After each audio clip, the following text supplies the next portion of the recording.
اهلا بيكم في حلقه جديده من حلبة الاكل.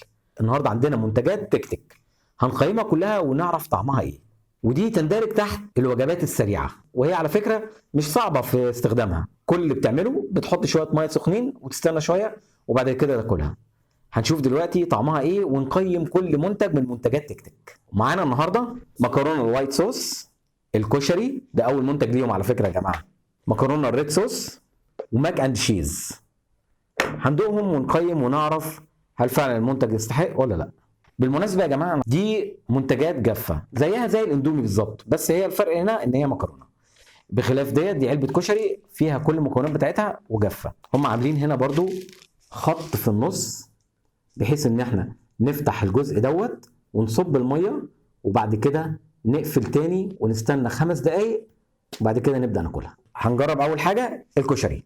العلبه دي 113 جرام، بس بعد ما نزودها بالميه ممكن توصل لربع كيلو يعني عادي. سعر المتوسط بتاعها من 14 ل 15 جنيه. هنفتح دلوقتي ونشوف طريقه استخدامها عامل ازاي. زي ما قلنا احنا هنفتح لحد المنطقه ديت، اللسان اللي هم مطلعينه ده نفتحه كده. بسم الله الرحمن الرحيم. وطبعا تكون حذر جدا وانت بتفتح علشان خاطر الغطا ساعات بيقطع حته ويسيب حته. كده اعتقد ان احنا قطعناها لحد المنطقه اللي في النص. المكونات اللي بتيجي معاها من جوه: كيس بصل، تاني حاجه الصلصه بودر، ودي الشطه، واخر حاجه المعلقه. ودي مكونات العلبه من جوه. فيها عدس ومكرونه ورز، بس كميه الرز واضح ان هي قليله. هنبتدي نحط لها الميه ونشوف طعمها هيبقى عامل ازاي. في يا جماعه بتبقى في علامه جوه علشان نعرف حد الميه لحد فين، بس هي العلامه مش باينه قوي في الكاميرا. عامه انت لما تجيب العلبه هتشوفها. المعلقه يا جماعه كبس، لازم تسمع صوت التك، صوت التك كده. المعلقه جاهزه اهي. هو يفضل ان انت يعني تحط الصلصه في كوبايه في ميه سخنه وتقلبها وتسيبها شويه وبعدين تحطها، بس احنا هنفترض ان انت مثلا في مكان ما فيهوش مش متوفر فيه كوبايه، فهنحط الصلصه على طول على الكشري. صلصه بودر يا جماعه. بالنسبه للشطه انا مش هحط شطه لان انا ما بحبش الشطه الصراحه. والبصل هحطه اخر حاجه لان بحبه محمش. هنحط الميه لحد العلامه، نقفل غطاها لمده 5 دقائق. تاني حاجه مكرونه ماك اند تشيز. هنعمل نفس اللي عملناه في علبه الكشري هنعملها في المكرونه. معلقه، ودي خلطه التشيز، وبرده زي الاولانيه مكرونه جاهزه التحضير ومعاها خلطه التشيز بتاعتها بودره يا جماعه، وبرده هنحط لها الميه بتاعتها. بسم الله. دي هنحتاج ان احنا نقلبها علشان البودر بتاع التشيز محتاج يدوب مع الميه ومع المكونات بتاعتها. ودي سعرها يا جماعه 20 جنيه. هنسيبها برده 5 دقائق جنب اختها علبه الكشري وهنرجع لها في النهايه. مكرونه الوايت صوص، نفس المكونات، مكرونه وخلطه الوايت صوص. الوايت صوص انزل يا وايت، نحط الميه وهنقلب. برضو زي التانية المكرونه بتحتاج بس الميه تنزل لها هي والوايت صوص بتاعها عشان خاطر تبقى كويسه. ودي سعرها برضو 20 جنيه.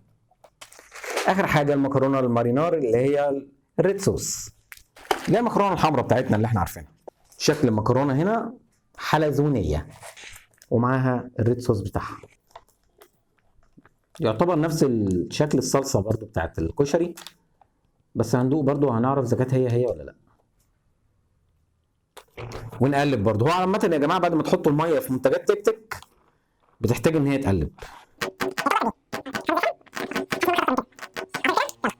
ورجعنا لكم بعد ما سبناهم 5 دقايق في الميه بتاعتهم. نبدا اول حاجه بالكشري. ده الكشري بعد ما سبناه نفش وبقى طري وبقى شكله جميل. هو شكل الصلصه مش باين بس هنشوف اذا كان هيبان في الطعم ولا لا. نحط البصل. لو انت بقى عايز تحط شطه براحتك، انا عن نفسي مش هحط. وده شكله بعد ما حطينا البصل. عامه يا جماعه انا شامم ريحه كشري كويس قوي. هنبتدي نقيم وندوق ونشوف طعمه ايه. بسم الله. طعم الكشري بنسبه 80%. المكرونه كويسه جدا، حجمها صغير بتدوب بسرعه جدا في البق. في شعريه، في رز، في عدس، كل حاجه طعمها باين. نخش بقى على الماك اند تشيز. شكل المكرونه اهو وريحه الجبنه طالعه منها كويسه جدا. ندوقها ونقيم ونعرف طعمها ايه. بصوا انا حسيت اني باكل مكرونه مسلوقه وطعم التشيز فيها ضعيف قوي مش باين، يعني كنت متخيل ان طعم الجبنه هيكون ظاهر عن كده. بس هي منتج مقبول. تالت حاجه منتج الوايت صوص. ده شكل الوايت صوص، الكميه كبيره جدا، وهندوق وهنعرف طعمها ايه. بسم الله. طعمها كويسه جدا، المكرونه طريه وبتدوب في البق وجميله جدا. طعم الوايت صوص ظاهر فيها ومظبوط قوي. اخر حاجه مكرونه بالصلصه، ريحتها قويه وحلوه جدا. ندوقها بقى ونشوف. بسم الله. حلوه جدا وطعم الصلصه فيها ممتاز. بعد ما قيمنا 4 منتجات لتيك تيك، المنتج ده كويس جدا يا جماعه، سواء كان الكشري او المكرونات باختلاف الصوص اللي فيها. بالنسبه لي اميز اطعمه دوقتها لتيك تيك كان الكشري والريد صوص. والمنتج دوت يعني كوجبه سريعه في ظروف مثلا سفر او في الشغل، تكفي فرد واحد وتقضي الغرض، وسعرها مش غالي يعني مقارنه بالمنتجات اللي في المطاعم.